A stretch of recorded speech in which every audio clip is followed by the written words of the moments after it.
In this video, I am going to explain about the sparse matrix.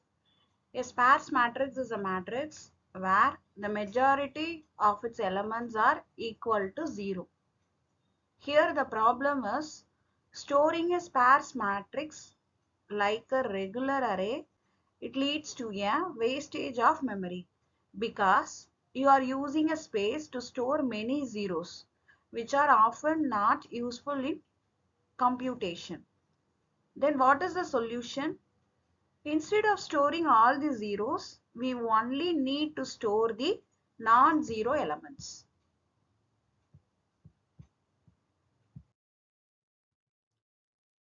The most common way to store a sparse matrix efficiently is using the triplet representation. This method stores the matrix as a list of triplets where each triplet consists of 3 pieces of information for every non-zero element.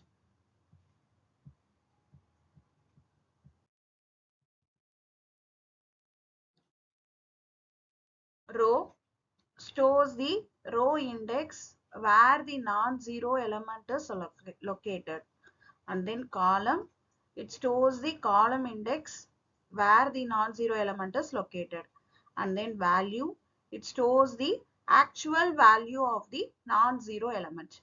By using this method, the memory required to store the matrix is greatly reduced as it scales with the number of non-zero elements, not the overall size of the matrix.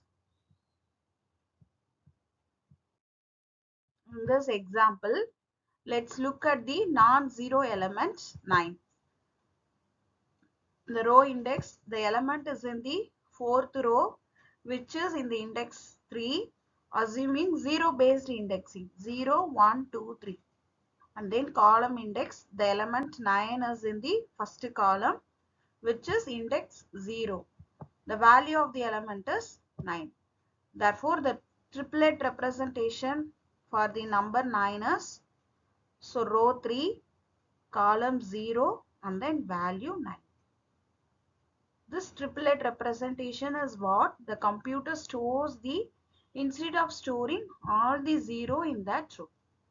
Yes, thank you. Thank you for listening.